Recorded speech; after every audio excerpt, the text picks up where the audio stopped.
Are you ready to talk about music? I hope so. Hi, I'm your host, Mike Bankhead, a bass player and songwriter from Dayton, Ohio, the Midwest.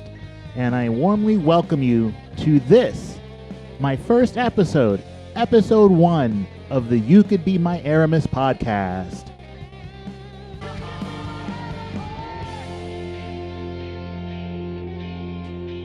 My guest for episode 1 is a Canadian songwriter and artist named Baby Molly. Well, that's his artist name. His actual person name is Liam. So this is the first appearance with a guest on the You Could Be My Aramis podcast. And it is kind of appropriate because I was the first guest on your Duet or Don't podcast. And serendipitously, you are returning the favor by joining me on the podcast that I don't even know how to operate. So to people listening, let me introduce Liam Molitor, Liam Molitor Morrison, who is from Canada. He recently moved from Toronto to Vancouver, but you would know him by his artist name, Baby Molly. Baby Molly, welcome. Thank you so much for having me. I appreciate the invite and had a great time when you were on my podcast, Duet or Don't, as you mentioned. So I'm happy to be a part of your podcast as well. Thanks for having me. My pleasure. So, Baby Molly, you're a musician and songwriter and pretty genius songwriter and hook writer, might I add. Thank you. And I recently asked you to do me a favor. And by the way, the genesis of this podcast is I have a new single coming out, and I had the idea to have a whole bunch of people take the single and remix it in their own genre, put their own unique spin on it. And then I had the idea. Well, I didn't have the idea. I found the idea on the internet to invite all the remixers on to talk about their work. That's not the only thing we're going to talk about, but that's a good first place to start because that was the idea behind starting this podcast. And it's going to grow into more than that eventually. But Baby Molly kindly he heeded the call and grabbed the stems and produced something that sounds different than the song that I had arranged, and that is what I wanted. So can you talk about your approach to breaking down Hold the Wick? Yeah, I thought that I might go in one direction when I first heard the song and I listened to the stems. And so I started with trying to find a new drum beat, which I was going to replace the drum beat. And I ended up coming across this drum beat that was in a totally different direction. And it was not what I was originally picturing in my head, but it sounded kind of like a trailer for an action movie or like a action sequence in an action movie. When the chase is happening, that's what the drum beat reminded me of. So that's kind of the direction I moved in spontaneously. But when I first got the stems, I was thinking, oh yeah, I'll make this kind of, similar to my pop rock indie kind of usual genre. I'm kind of genre-less. It's a problem I have because I know you're supposed to have a genre so you can find a market of listeners, but I kind of just do whatever comes to my mind at any time. And sometimes it leans folk, sometimes it leans rock, sometimes it leans pop. So in this instance, I started with the drums, and I went from there, and I kind of directed it into what I was hearing with that drum beat. I kind of combined it and then moved on from there. You play guitar and keys. Did you add any extra guitar or keyboard tracks to your remix? Yes. Okay. So I added in kind of an ethereal synthesizer sound, and I also added in a lead guitar part that I thought kind of fit into that action sequence vibe that I was going for. So it just is kind of a driving, rhythmic one, nothing complex, just completely rhythmic and and a lead to kind of go along with that action sequence vibe.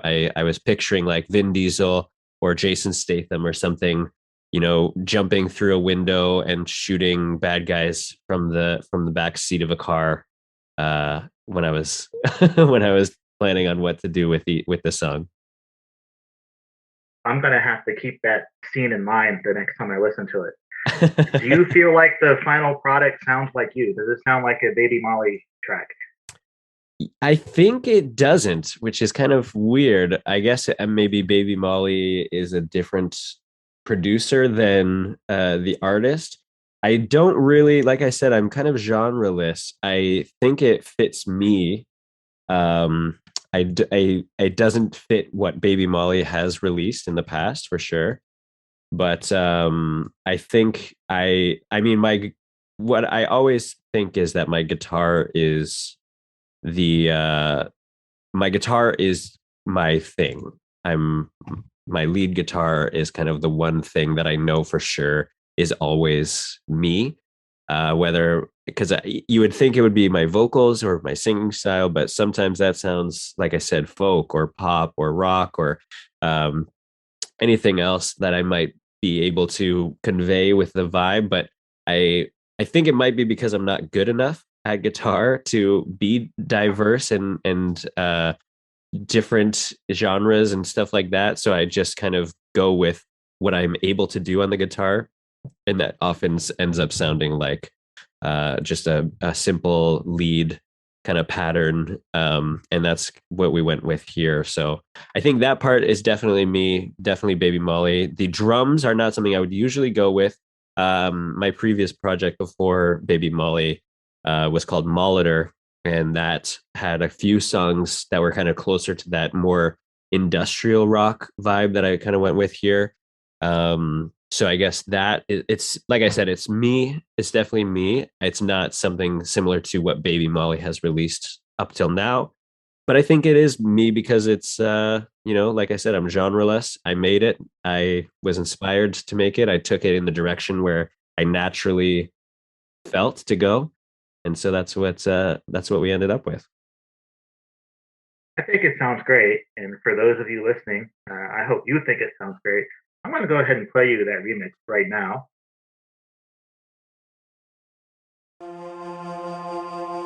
Hold the wick, light it up with me. Touch the surfaces you doused with gasoline. Hold the wick,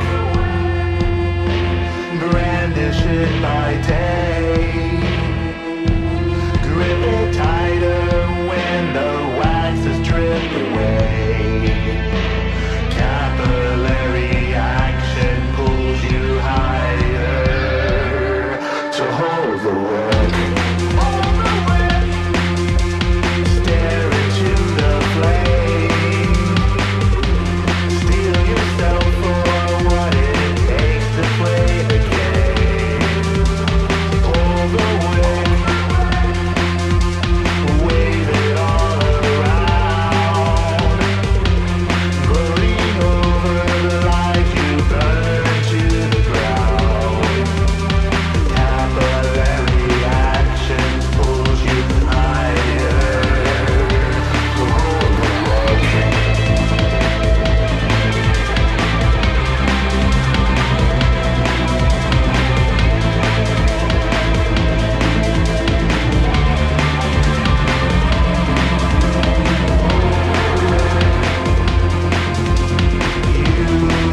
Will get yours too.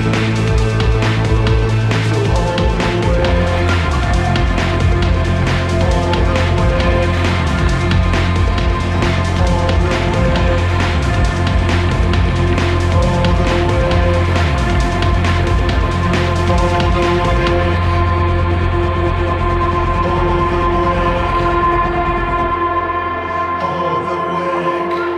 wick. Hold the wick. Hold the wick. Hold the wick. Hold the wick. Now that the remix is done being played, I'm going to go back to your comment about being genreless, and I'm going to go back to the foundations, the rudiments of songwriting. Let's break it down. Okay. Because what you said from a marketing standpoint does make sense. There are people that say you need to have a lane so you can market to the right people. However, as a songwriter, shouldn't you just write the song and then arrange it in such a way that it best highlights what the song is about and the song's feel, right?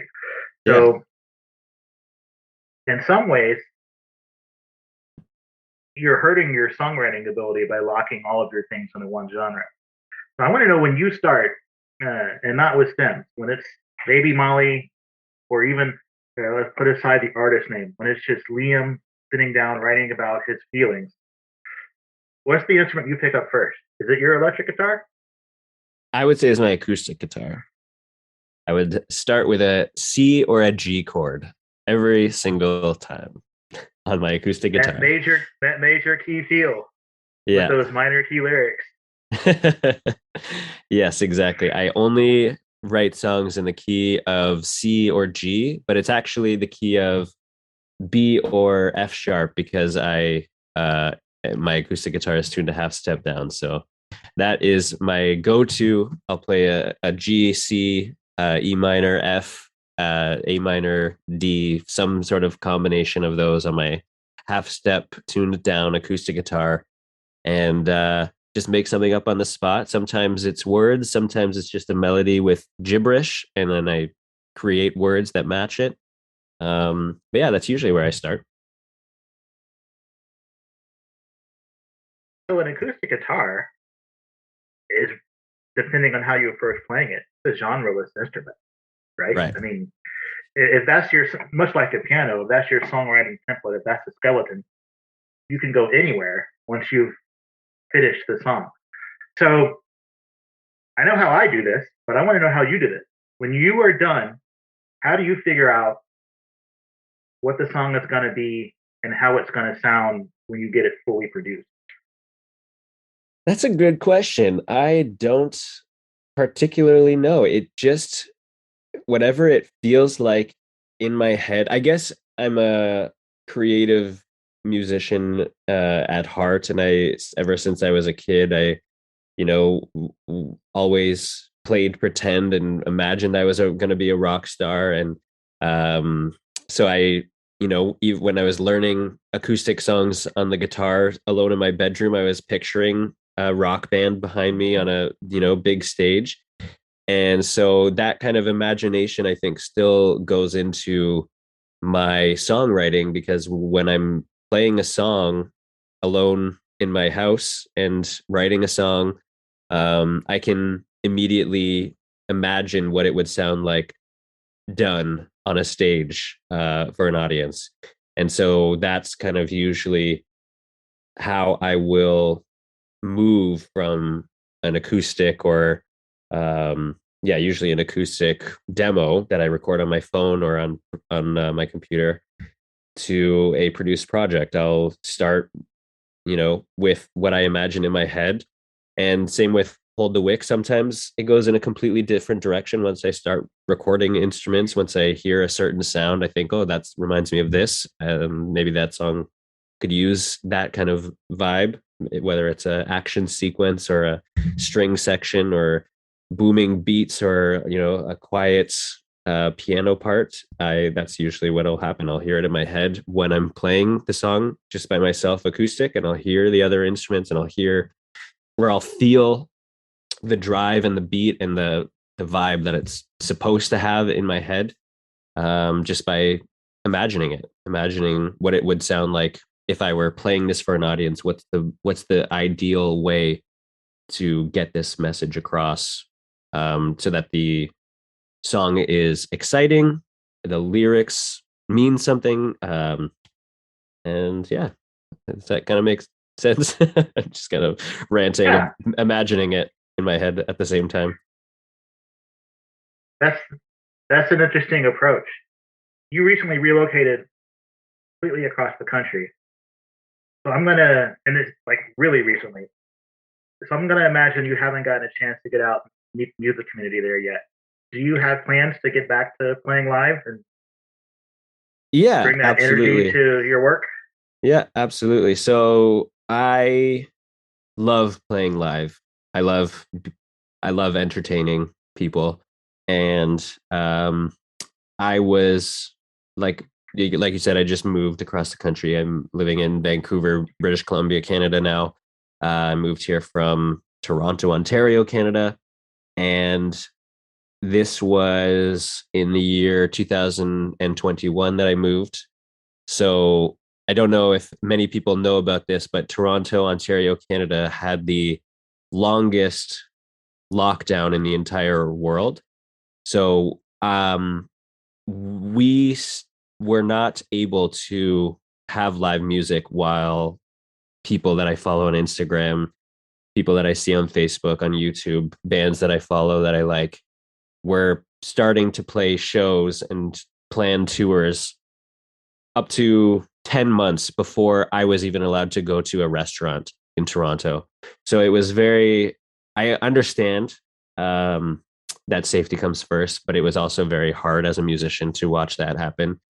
I don't have any opinion whether it was good or bad. All I know is that in British Columbia, it is easier. And even though things are opening up now, as soon as I left Toronto, I'm excited to get into the music community here in Vancouver. And I've already kind of scoped out a few venues that have smaller nights just so I can kind of go out and maybe do an open mic or schedule a little show so that I can meet the people, kind of meet the people that are playing around here, the songwriters, the musicians, and stuff like that. And Vancouver is amazing for entertainment in general. Um, I it's often called Hollywood North because a lot of film and television is shot here, and so just Yep. creativity and um, entertainment and art in general is kind of just flowing everywhere. Like the people walking down the streets are talking about it, thinking about it. The stores, the restaurants, the mountains. You know, it just kind of it's really it breathes art at all times. For at least from what I'm feeling in my first impressions here. Like you said, I just moved here very recently, so um, but yeah, I'm really excited to get back out. I have a goal. Actually, this will be an exclusive for your podcast. My goal is to book a tour by have a tour route basically planned by June of 2022. So after Wow, cool. sometime between July 2022 and maybe the end of that year or the next year, early next year, I'll have a tour. So long-winded answer, but love playing live and hopefully can do it again soon. Do you plan to dip south of the border? It's tough. It's very hard to do that. I have had two tours fall through that included American dates. The visa process to get paid in the United States as a non-American citizen is very, very complicated, even if you're not planning on becoming a resident. There's something called a P9 or something like that. That's basically you're a performer. You can go there and perform and get paid, but you have to leave as soon as it's done. That's the process that I looked into. It costs a minimum of $200 just to apply. So it's a very, Yikes. very hard and complex process that starts with a $200 fee. And so, due to that, I don't know. My plan is between April and June or July of the next year of 2022, depending on when this comes out. Might This be will this come out year. in January. So Okay, so this will come out in January, but between April and July of this year, I'll understand a little bit better and be focusing on looking into analytics on Facebook and Instagram and YouTube and see where things are performing well and kind of service those markets. So whether that's America, Europe, whatever, probably one of those two. But that's a good approach. And I would love to see you. So it's really for selfish reasons that I was wondering if you dip south of the border. But I can imagine that it would be difficult to put together a tour when you have to leave the country right after your show.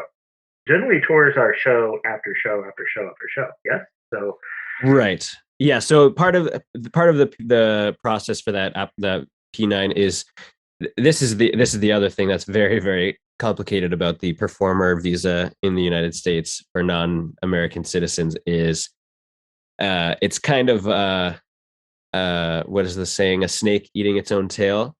You have to have your dates booked before applying, so you can kind of so you have to have written agreements from the places you're playing saying, yes, he's playing here this day. But how are you supposed to book a show if you don't have a visa to play in the country?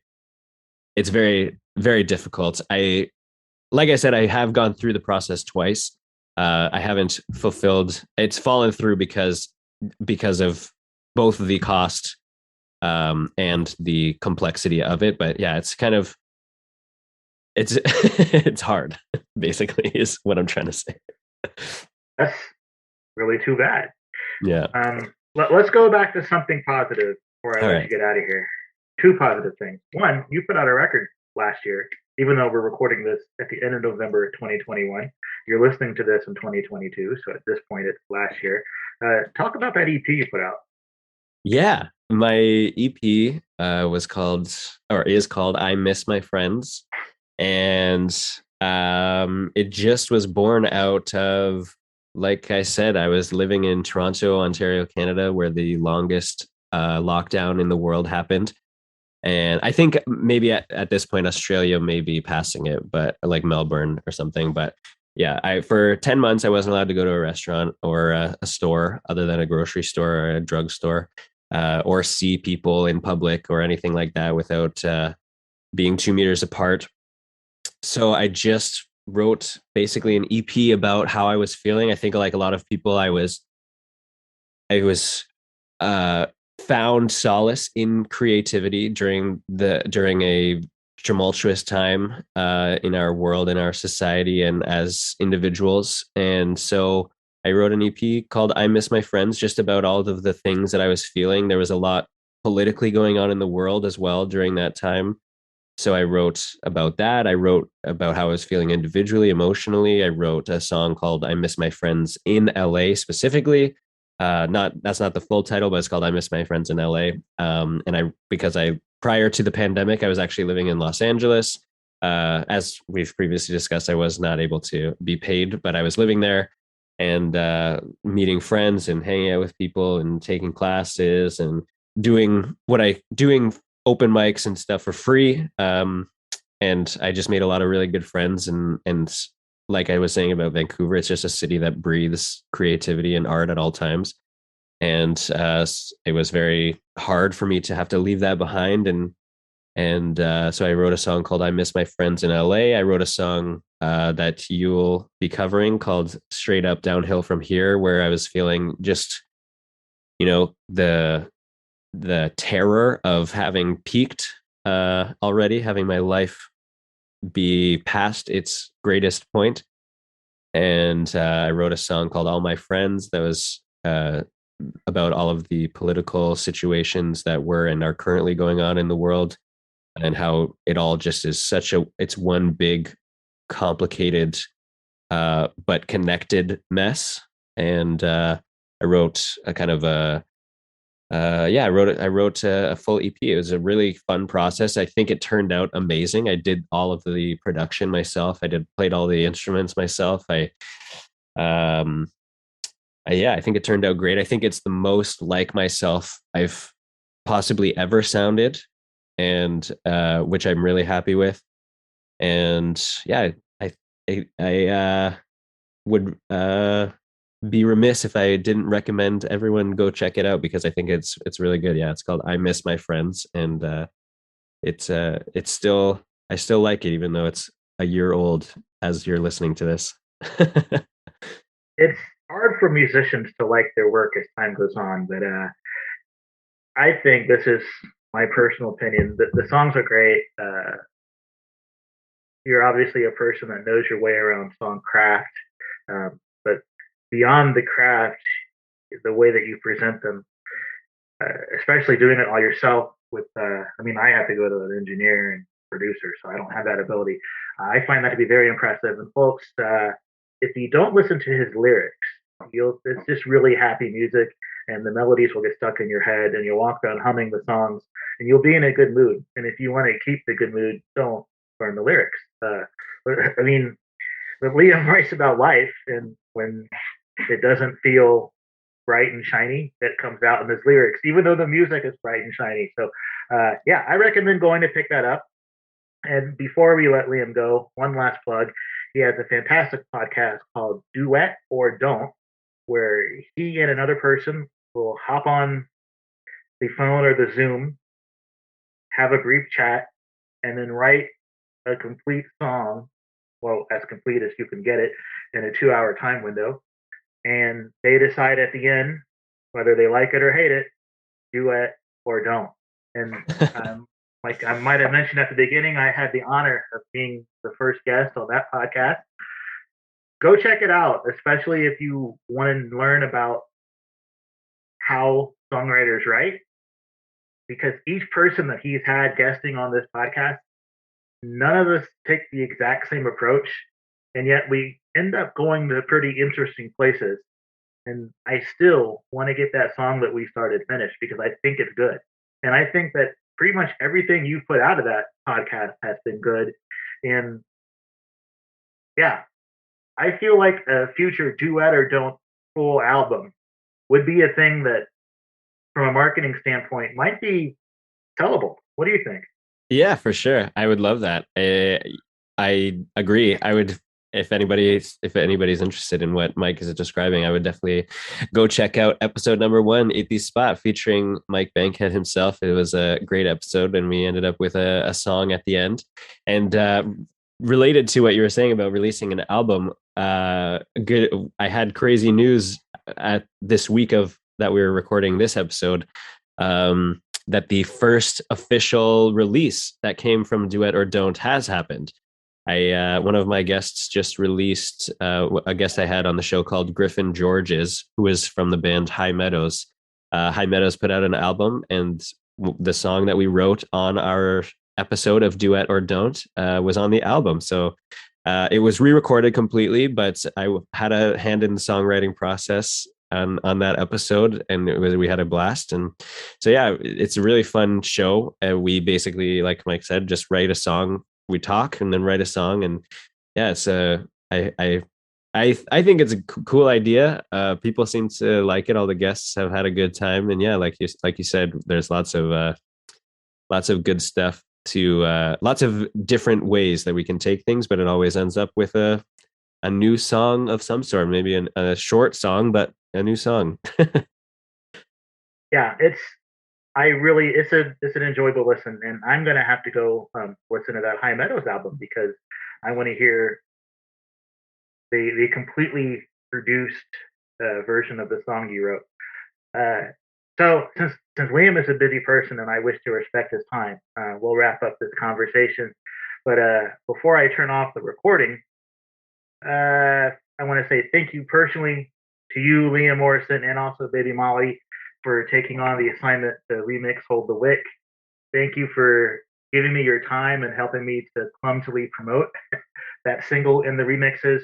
And since we've always had such good discussions about music, whether that be in person at various conferences in the past or via texting and email or via podcast, I think I would like you to be a semi-regular guest of this podcast. Maybe I'll have you back on, certainly the next time you have something to promote. But I'm sure that there will be something happening in the music world that we will both have thoughts on. And I would like to invite you back basically anytime you feel like you can spend the 20 or 30 minutes to come talk to me on this podcast. Yeah, for sure. I'm interested. I'm sure your listeners would get sick of me if I came on too much because I'm always available anytime you want. Yeah, just give me a call. I appreciate you having me, and I appreciate all the kind words. And everyone go listen to Hold the Wick right now, as soon as this podcast ends, if you haven't heard it already. And if you have heard it already, go listen to it again. Mike could use those 0.001 cent streams. We all could really. Again, thank you very much. Thank you once again to Liam Morrison for remixing Hold the Wick. That single is not yet available, but it is coming soon. Why not sign up for my mailing list so that you will be the first to know when it is released?